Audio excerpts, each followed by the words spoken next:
going live.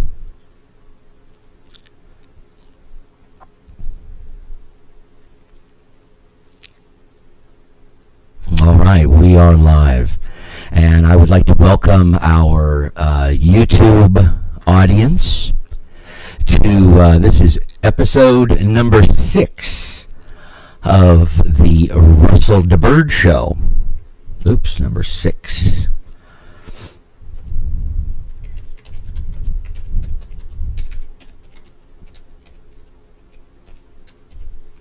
And save it. All right. And so, anyways, again, this is Russell DiBird, and today is the 15th of August. And again, we're coming to you live from San Diego, California, the home of the capital of the flat Earth. And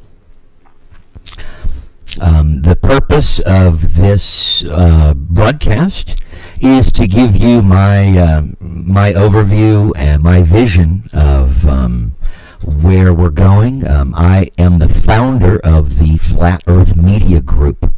The Flat Earth Media Group is a strategic group of websites and properties that are dedicated to promoting the flat Earth and the understanding that if the Earth is flat, then we're living in a building. And if we're living in a building, then there must be a builder.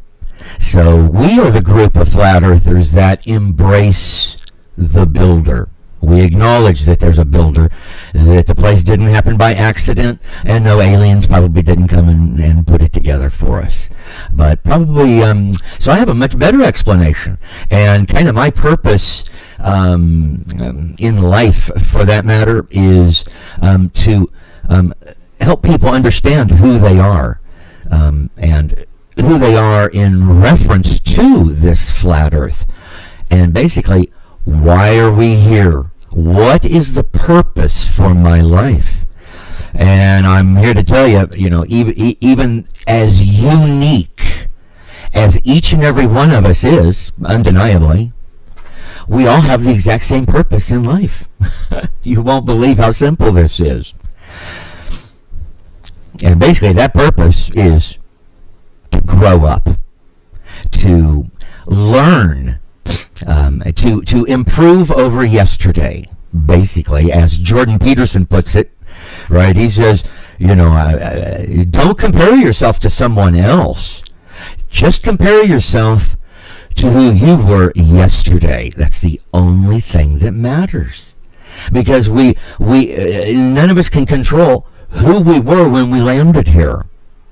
So the only thing we can control is how we handle it now that we're here, and how we handle things on a day-to-day basis. And so the little story that I tell real quickly, I guess, let me finish real quick and let you know about what the Flat Earth Media Group is.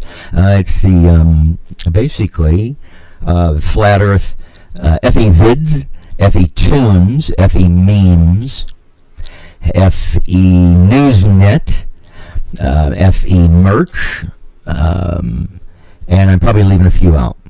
But basically what we're looking for is for you to bring your content, your original content, for any of those platforms. Your videos, your music for FE Tunes, your memes, put your memes up, and they'll be voted up, and people can tip you.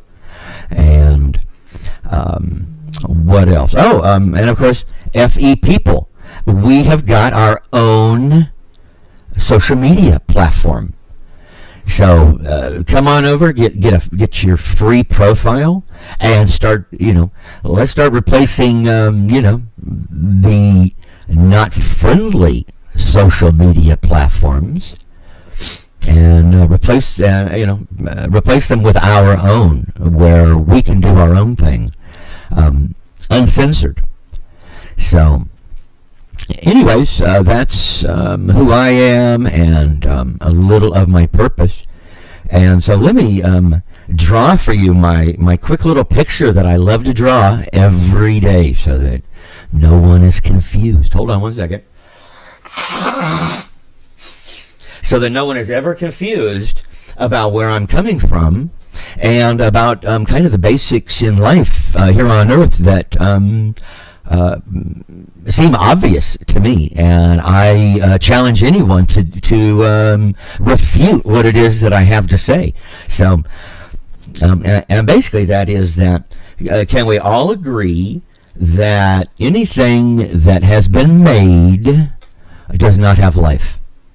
If it does not have life, then it has been made by a craftsman of some sort, right? Like this pen that I'm holding. And no, it does not have life. And it was made. And so conversely, anything that has life was given birth to. Am I right? Please tell me, let me know what violates that rule. Where in nature do you see something that is alive and yet it just spontaneously got there, or somebody made it? No, it just doesn't happen. It has a parent. And so, obviously, I look at the human being and I say, I observe two different things about the human being that I would say undeniably are what we would say are alive, right? Or are life. And so, number one is going to be the physical body, which we know where that came from, right? Mom and dad came together, seed and egg, boom, started that physical body up. And then the other thing that's obviously alive in us is what we know as our spirit. And our spirit is, for me, simply defined as that furnace that's burning inside your chest right now at 98.6 degrees. Because without that furnace there, then basically, after you die, people go, that's just the body. He's gone. He's dead, right? And then he's gone to heaven, right? Or whatever. And so that spirit, we agree, right? It has life. So my question is, who is the parent of your spirit? Because we just agreed that if it has life, it has a parent. So just real super simple question. Who gave birth to your spirit? So let's go through a couple of possibilities. And here's kind of the obvious stuff that screams out at me. Number one, Jesus said in John 4, he said, God is spirit, or God is a spirit. All right? That's a good place to start. Then over in John 3:6, Jesus said that flesh gives birth to flesh, and spirit gives birth to spirit. So when two bodies want to reproduce, they come together and boom, what do they make? A body. And when a spirit is to the point where it wants to reproduce, what does it reproduce? That would be spirits. Okay? So, where did all these spirits come from? Basically, the oldest Christian document, the Apostles' Creed, says that at one time, Jesus did not exist. That at one time, the only thing that existed was his Father. And that Jesus' Father, he grew in his own maturity to the point where he wanted to reproduce. And him being a spirit, what would he reproduce? That would be a spirit. So he gave birth to Jesus. He begot Jesus, says the Apostles' Creed. Right now, all of a sudden, there's two of them, a father and a son, right? One was gestating inside the other. And then he begot like, right? And so we see that, and then let's fast forward backwards back to Genesis 1:26. Let us make man in our image. Well, that's mistranslated, and anybody can debate me on this, but it was mistranslated. It's not let us make man. No, we're going to give birth to man. We're going to form the body, but that's not like begetting like. right? Like begetting like was spirit. Those two spirit beings standing there saying, "We're going to reproduce." And what are we going to reproduce? That's going to be spirit babies. So that was the Father and the Son, Jesus' dad. My name for him would be Melchizedek. Melchizedek and Jesus standing there and saying, basically acknowledging, Jesus, you have now matured to the point where it's time for you to begin to reproduce. So what are you going to reproduce? That would be spirits, spirit babies, a whole bunch of them. And make a long story short, the good news is that one of the spirit babies that the Lord Jesus gave birth to, wound up burning inside your chest right now at 98.6 degrees. Just like mine. Just like all the other people we see. Same Father of our spirit. All right? So, basically, Jesus decided to have a family. So, boom, he started off, and what did he start off with? Well, it's the pattern laid down in the patriarchs of the Old Testament Bible, of Abraham giving birth to Isaac, and then Isaac had Esau and Jacob, twins. So, Melchizedek was Abraham, Jesus is Isaac, Esau, the very firstborn, is Lucifer, and his twin brother, Jacob, Michael. Michael the archangel was the brother that stayed with Dad, that stayed faithful to Dad.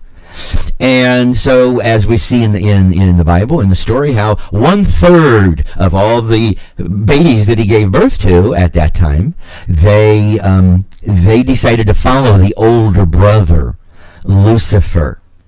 And guess why you and I endure mountains of pain every day?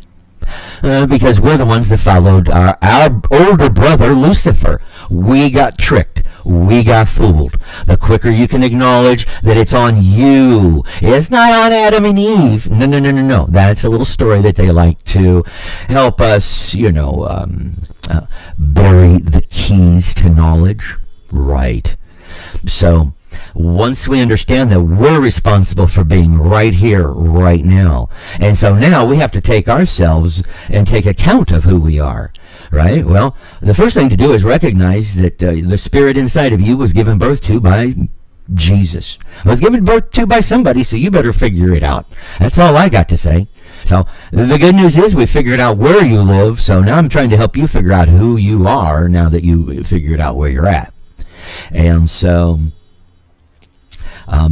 the whole a couple things ago I went all into the Trinity and how Michael is the son that stayed faithful to Dad, and so all of us brothers, we would look up at all the brothers and we would say, of all the brothers that Jesus had, all of us siblings, he is the holiest one of all. He's the holiest of all of us brothers.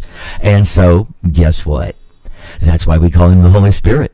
That's why we've gotten all tangled up in the whole Trinity idea and confusion. That's all it is, just confusion.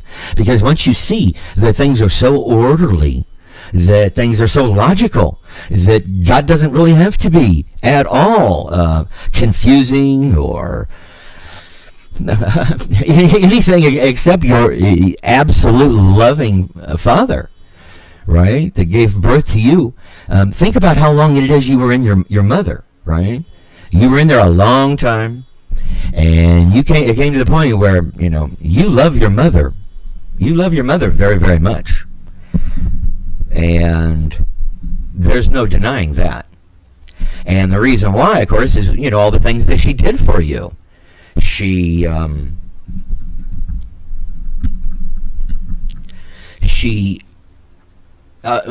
carried you inside of her for 9 months, right? And so just based on that, just the fact that she took care of you, took care of herself, took care of you, did the right things when she was pregnant, boom, you love your mother unquestionably forever and ever, right? For better or for worse. And so the exact same thing is with your spirit, right? Your spirit was inside its parent for a good deal of time. And during that time, you were kicking and, getting to feel who you were, and, your dad was sitting there rubbing his belly, so to speak. I'm making that up. But basically, you were inside him for a period of time, and you two got to know each other. You two got to love each other. And he gave birth to you in the fullness of time when he knew that you were ready to be given birth. And he said, this is my son. This is a brand new, fresh baby virgin spirit. And what is my goal for that spirit? To grow up into the same fullness of maturity as me. Isn't that the goal of any normal parent? Any normal parent says, not only do I want my kids to be as big as me, as good as me, as smart,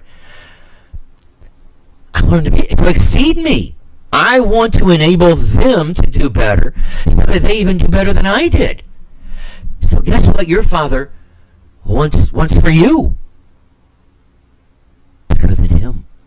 I know. And I don't even understand what that means. I'm just drawing natural conclusions, right? And helping you to understand the royal lineage that you come from. And so here we are today. Yes, we all followed Lucifer. We fell is kind of the terminology for it. And basically what that means is just, we got a lot of lessons to learn.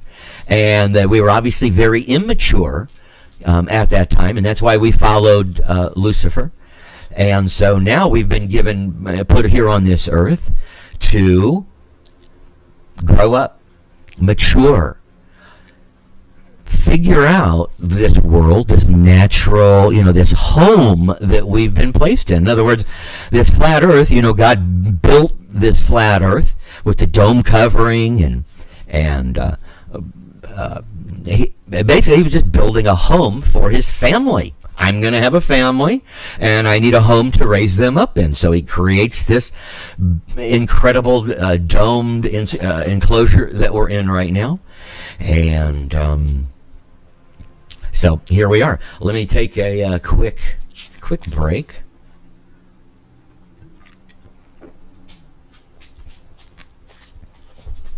All right.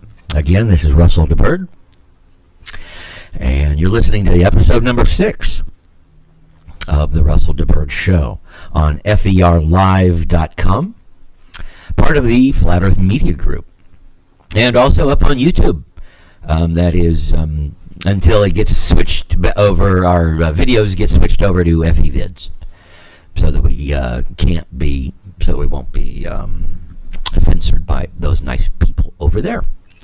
So, where was I? I think we were talking about your royal lineage, yet you find yourself in kind of this predicament right now. Well, the predicament is, believe it or not, it's the gift that's been given to you so that you can grow up, so you can learn your lessons. And the gift that's been given to all of us is pain. Pain is the overarching, I guess, a contributing factor to our growth, our steady progress and growth. And that's because we hate it and we try to avoid it. And so by avoiding the pain, we start learning how to do things the right way. So once we understand that, accelerating my growth is actually possible by not only just avoiding the current pain that I've got now, but actually going out and what's the definition of wisdom? Wisdom, I think, is being able to learn your lessons learned by other people. In other words, let the other people learn the lessons. Take the tests, realize what the lesson is and the answers, and then you observe and learn from that, and that you don't need to endure it, go through all of it in the meantime yourself personally. So all I can say is, wise up. Be wise with your ways and your days. Be wise on who you spend your time with, on how you spend your time and what you eat and drink, what you put into your physical body, because that's really all you've got, right? Is your health. We've all heard that a million times. So do everything you can to absolutely take care of your health. I will go into quite a bit of depth on that subject here in episodes to come, and I welcome your questions or input as far as health and wellness and stuff like that.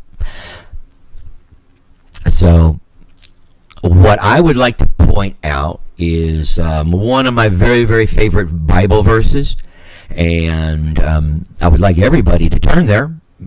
I know that a lot of people here are not big Bible people, but there's I think that the reason why so many people are ABCs, anything but Christ, is that our culture has really pounded the drum, and as far as the brainwashing campaign goes, to vilify Jesus. But more specifically, they do the old bait and switch. It's not Jesus that they're actually vilifying, it's his followers, because we are a goofy bunch. We're as goofy and we are as varied as the day is long. I mean, there's just every different flavor of us. So people who want to make a point, yellow journalism they call it.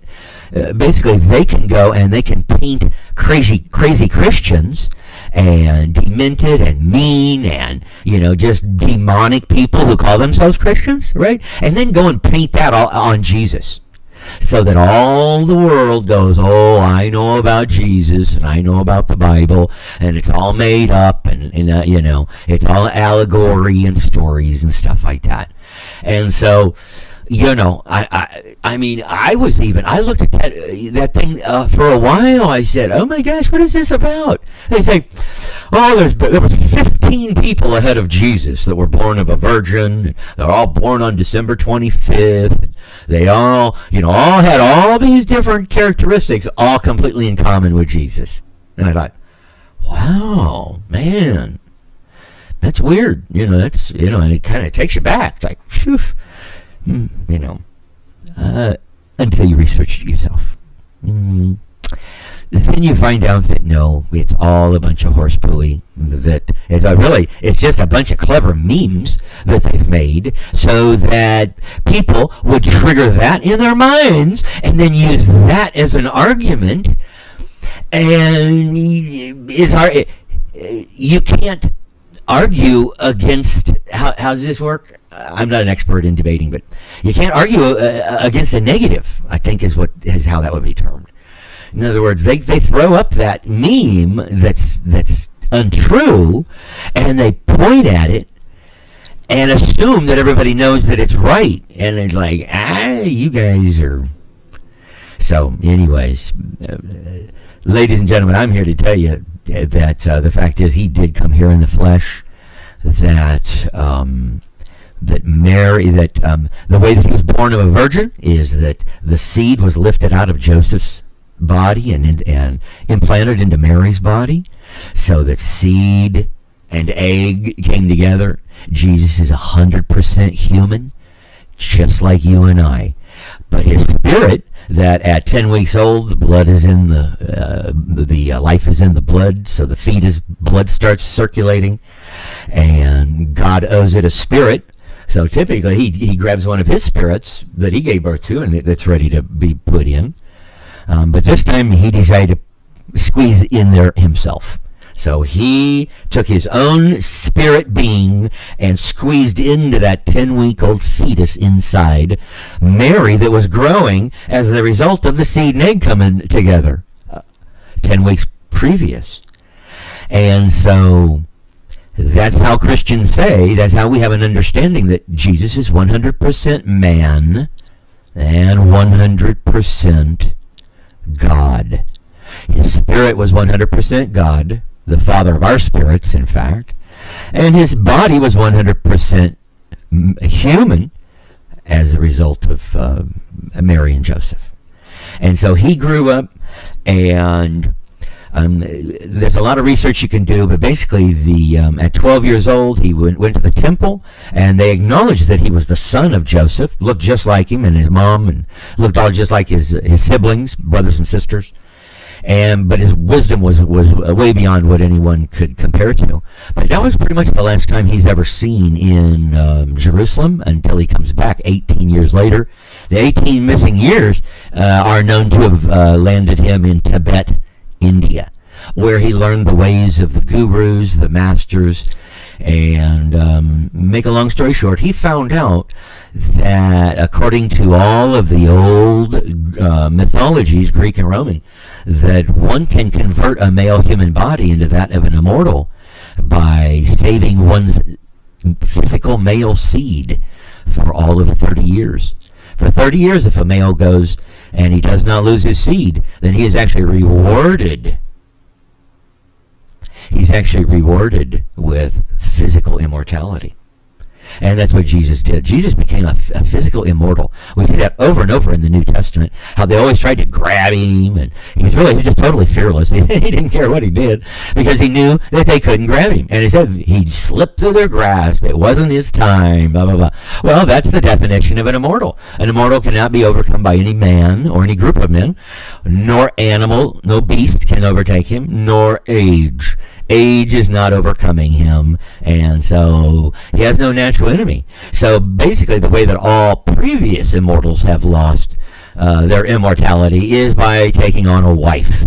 Well, that's a misnomer, of course. It's not really the taking the wife, it's the losing the seed to the wife that now lost the immortality, and he, Zeus, all those guys, all switched out, and it became back from immortal back to mortal. We saw that was Superman. Also, I think the second episode, he took Lois Lane to the North Pole and built a castle and lost his immortality. And all of a sudden, the bad guy started taking over, and he started hearing him. He goes, "Sorry, wife, I'm gonna have to put you away, regain my immortality, so I can go fight the bad guys." And that's exactly what he did. No more Lois Lane wife for him. So we see that over and over again. And so that's exactly what Jesus did. He saved his seed, gained immortality.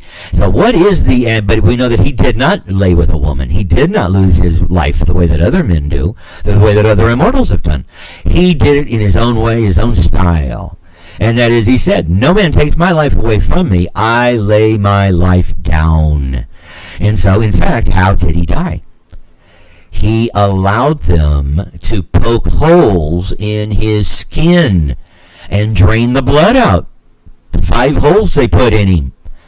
Drain the blood out. Well, the news is, even immortals can't live without blood. So, got to have blood, so he died. And he went to the grave for 3 days, this and that. After 3 days, he rose again, walked amongst us. And then after 40 days, taken back up to heaven. And at that time, and he said, "I'm going to a place where you can't come." He said, "The Holy Spirit is going to come to the place where I'm at, and he's going to take from what is mine, and he's going to deliver it back to you." And so the amazing,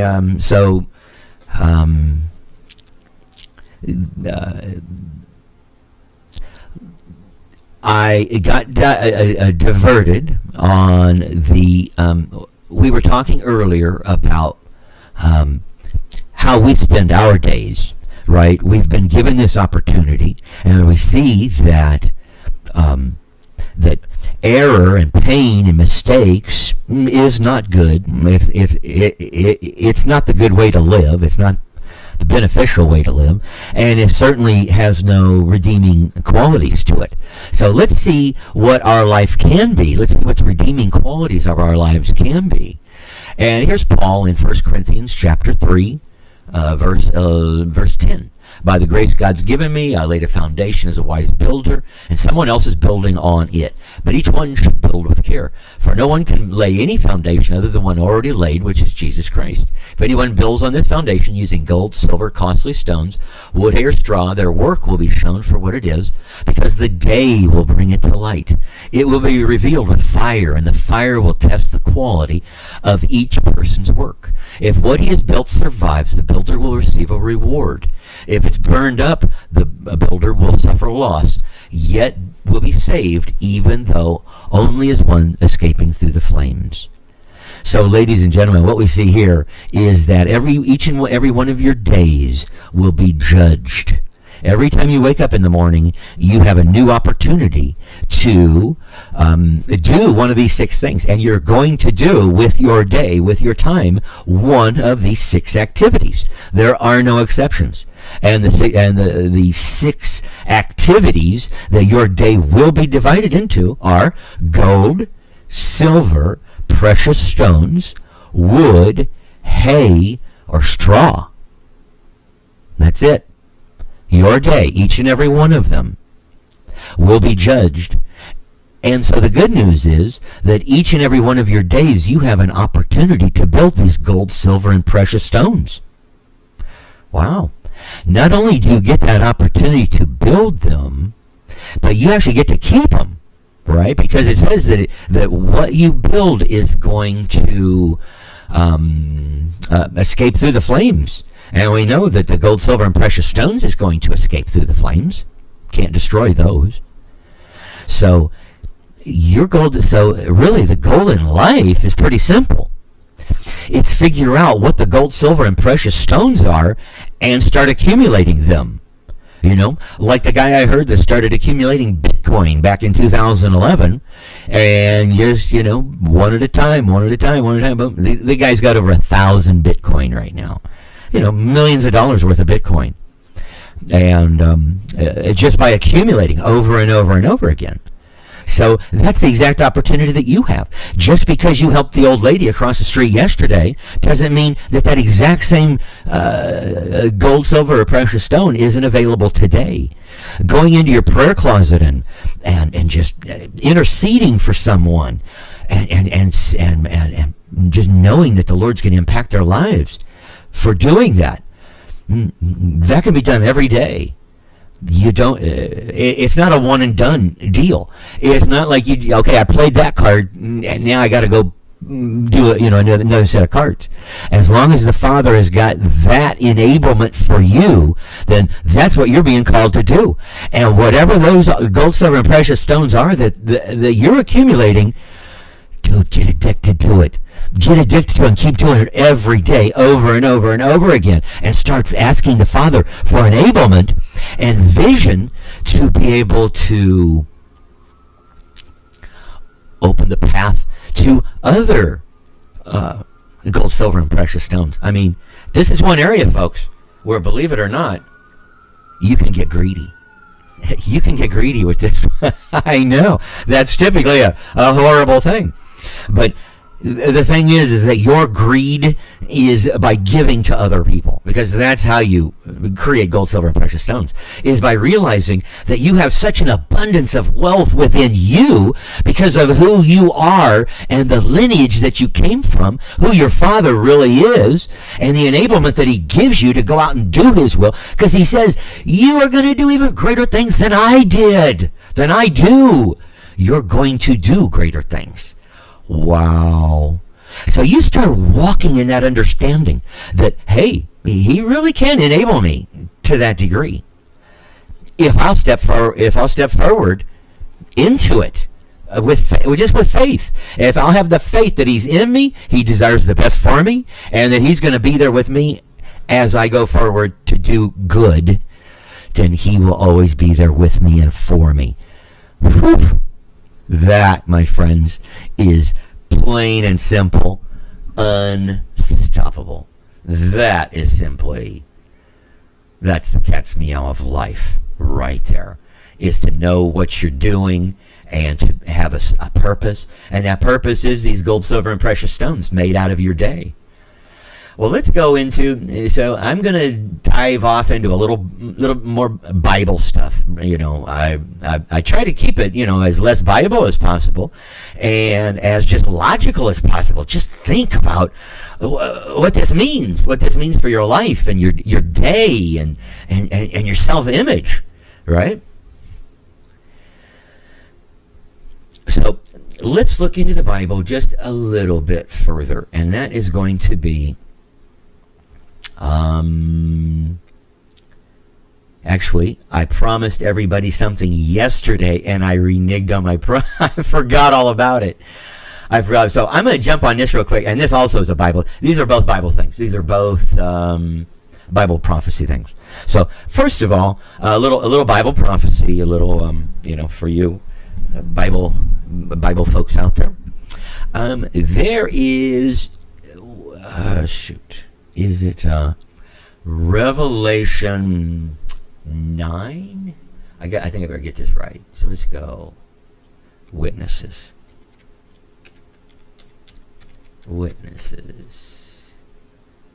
And the eyewitnesses of Revelation. Here we go. Revelation 11. There we go. Okay. Revelation 11 talks about the two witnesses. And here's what it says. Revelation 11, verse 1. Let's see if we can get the whole full chapter. Here we go. All right. The two witnesses. I was given a reed like a measuring rod and was told, go and measure the temple. Oh, here we go. But exclude the outer court. They will trample the holy city for 42 months. And I will appoint my two witnesses, and they will prophesy for 1,260 days. That's the 3.5-year tribulation. They will be in sackcloth. They are the two olive trees and the two lampstands, and they stand before the Lord of the earth. If anyone tries to harm them, fire comes from their mouths and devours their enemies. This is how anyone who wants to harm them must die. They have power to shut up the heavens so that it will not rain during the time they are prophesying, and they have power to turn the waters into blood and strike the earth with every plague, with every kind of plague, as often as they want. And now when they have finished their testimony, the beast that comes up from the abyss will attack them and overpower and kill them. Their bodies will lie in the public square of the great city, which is figuratively called Sodom, and Egypt, where also their Lord was crucified. For 3.5 days, some from people from every tribe, language, nation will gaze on their bodies and refuse them burial. The inhabitants of the earth will gloat over them and will celebrate by sending each other gifts, because these two prophets had tormented those who live on the earth. But after the 3.5 days, the breath of life from God entered them, and they stood on their feet, and terror struck those who saw them. Then they heard a loud voice from heaven saying to them, "Come up here." And they went up to heaven in a cloud, while their enemies looked on. At that very hour, there was a severe earthquake, and 1/10 of the city collapsed. 7,000 people were killed. The second woe had passed. The third woe is coming soon. So let me switch then over to, it was the last verse, I think, of Matthew 16, where Peter, where somebody says something to John, or no, he says, some people standing here will not taste death until I return. Jesus said that. Then you scoot up to the end, literally the last paragraph of the New Testament, the Gospel of John. The Gospel of John tells us, basically there's a little debate. It's where Peter is kind of talking about other people. Like he's talking about John, the Apostle John, who's at least about 10 years younger than Jesus. It's pretty well understood. Probably 10 to 15 years. So it's almost a guy that Jesus could, probably about 10 to 15. I mean, he could have been as young as 15 years old. So basically, he's the only guy that out of all the apostles could have actually looked at Jesus as a father figure. That literally a 30-year-old could be old enough to be the physical father of a 15-year-old, if that was the age of John. We all know that John was the youngest. He might only been 15. He could have easily looked at Jesus as a father. But anyways, he was definitely Jesus' favorite. It says it over and over. And so it says right there, read it at the end of John. I should pull it up. Basically, Peter asked him, but what about him? And Jesus turns to Peter and he says, Peter, you don't worry about him. You just follow me. You don't worry about anybody else. But what is it of yours if I want him to stay here until I return? That's on me. That's my choosing. You just take care of yourself. And then the rumor had it that Jesus said that this apostle would stay around until he returned. But he did not say that this apostle would stay around until he returned. He just said, if I want it to happen, what business is it of to you? Okay? So John kind of wiggled himself out because he didn't know if he was going to keep 11. Well, ladies and gentlemen, I'm here to tell you the revelation is that Revelation 11, one of the witnesses in Genesis chapter 11, the two witnesses, one of them is John the Revelator. John the Apostle from Patmos. There's never any record of his death. So one of the witnesses is John the Apostle, in my humble opinion.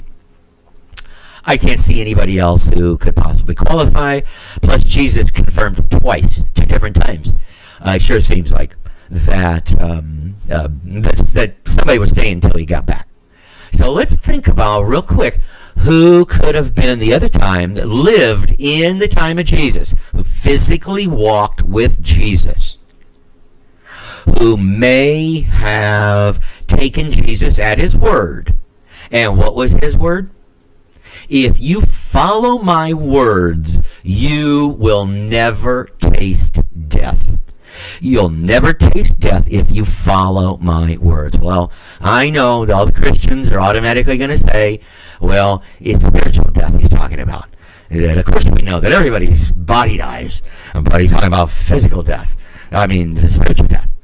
No, and no. That I think that Jesus had the ability to say what he means and mean what he says. And he said specifically, if you follow my words, you will never see death. And he said that to living men right then and there. And living people like me and you right here and now. All right? And so, who do you think could have walked with Jesus that could have got to the point where he followed Jesus? I mean, just hung on his every word. Well, that would be Jesus' other best friend. The New Testament's kind of clear. He had basically 2 best friends. One of them was John. The other, before John, back in his earlier family life and his adult life, was Mary and Elizabeth. And we're kind of introduced to Mary and Elizabeth when they come running out of town to announce that their dear brother that they love, that Jesus loved so much, had just died. He had actually died 3 days before, 3 or 4 days before. 4 days. And so Jesus said, don't worry about it. He's just sleeping. They go, are you crazy? We wrapped him up 4 days ago. It is going to stink like high heaven in there. And Jesus said, no, he's just sleeping. Trust me. And so he just stopped and he did a prayer. He said, I know who I am. I know where I come from. I know the enablement that my Father gives me. My Father will give me anything I ask in his name. So, Father, right now, I ask in your name, using your enablement that you give me, Lazarus, get up. Lazarus, come forth. And Lazarus, and he said, roll the stone away. And sure enough, here comes Lazarus walking out in his grave clothes. He said, unwrap him. Well, guess what? After you've been dead for 4 days, I'm afraid you've gone past the Styx River. You've gone past all the tunnels of light and all the after death experiences. He went way, way, way, way further than anybody else. And like nobody else, he got drawn back in. And so, wow, that is amazing. He got pulled back alive. So guess what? It's my theory that Lazarus indeed was the guy that began taking Jesus at his very words, and consequently started just following Jesus' every word. And he, in one way or another, followed Jesus' commands, and he gained immortality that he has continued on for these 2,000 plus years, or however long it's been. And our history's been really, really tweaked. So I'm not banking on the old 2000 number these days, guys. So, but anyways, that's a subject for another day. But that leaves us with this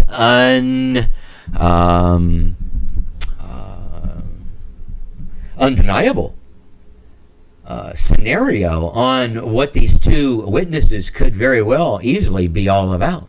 That they could, in fact, be the two eyewitnesses that walked with Jesus in that time.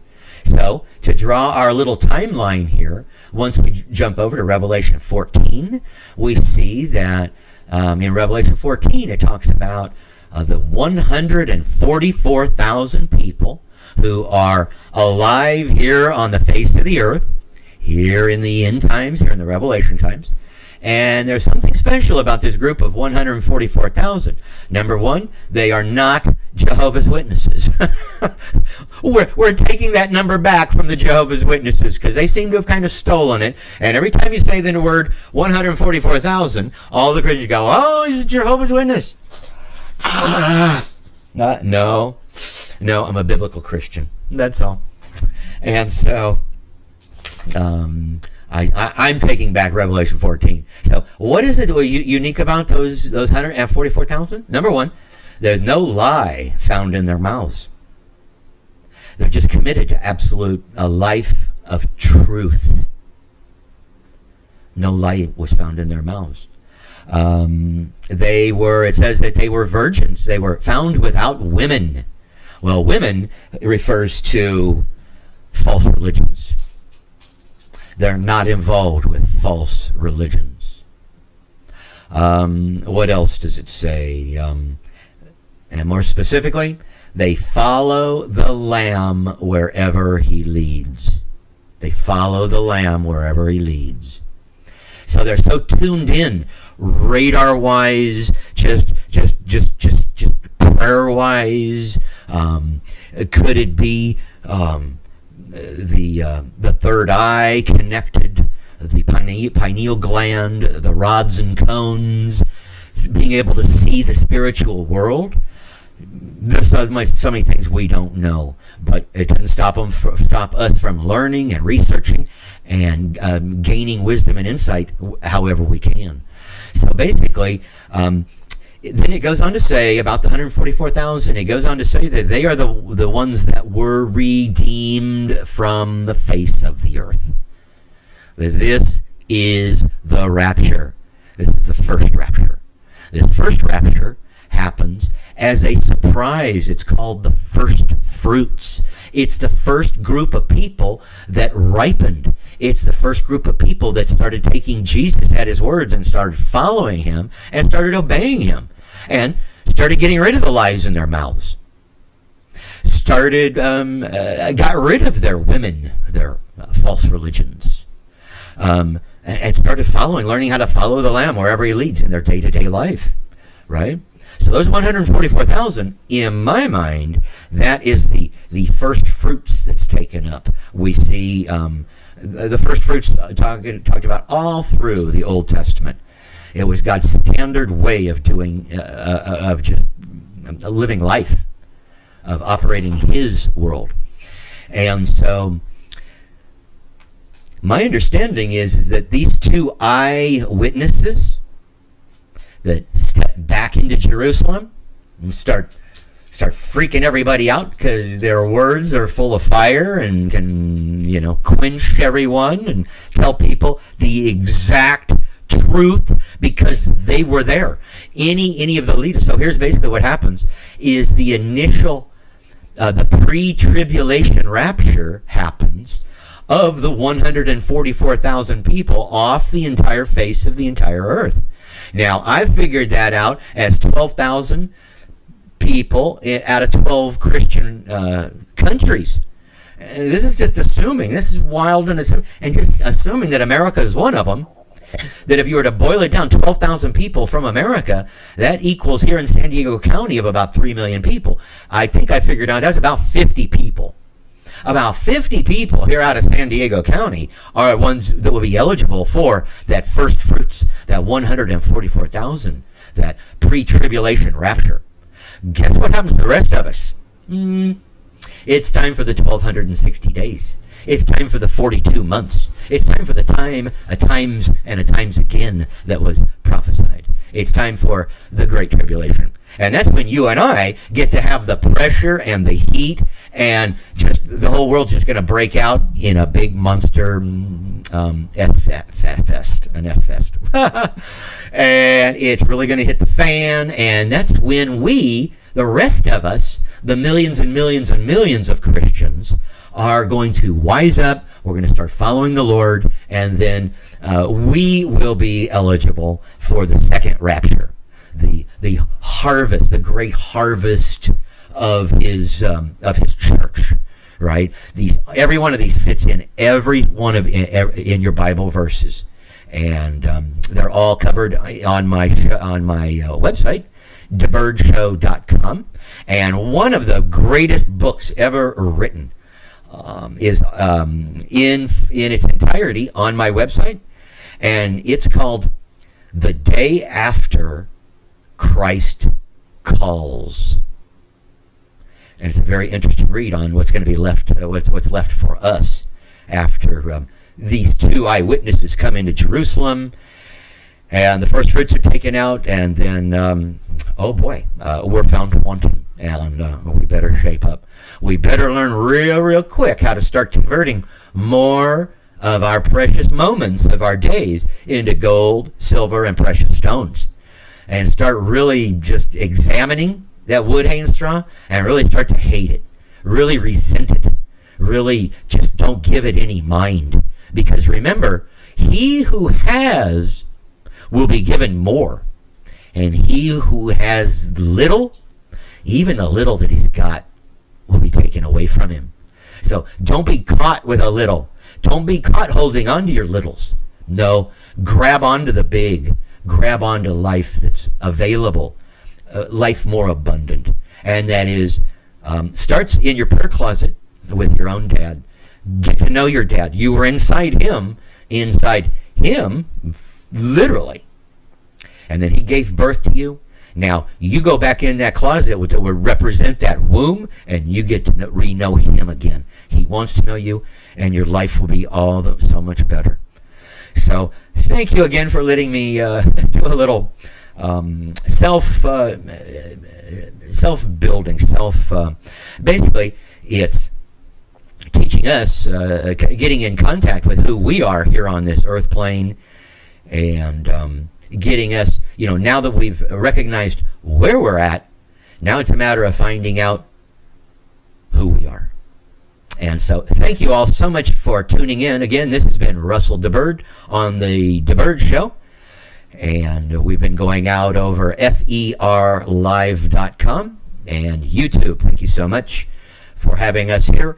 And it's episode number 6, signing off for today. Thank you again so much, and we'll be back tomorrow Friday, the 16th of August. Please tell everyone, like this video, thumbs up, subscribe, and tell all your friends, and especially the non-Christians. I want them to come over and start debating me and start, showing me how I'm wrong. I'm all ears. Right on. All right, everybody, thank you so much, and it's Russell DeBird signing off for now.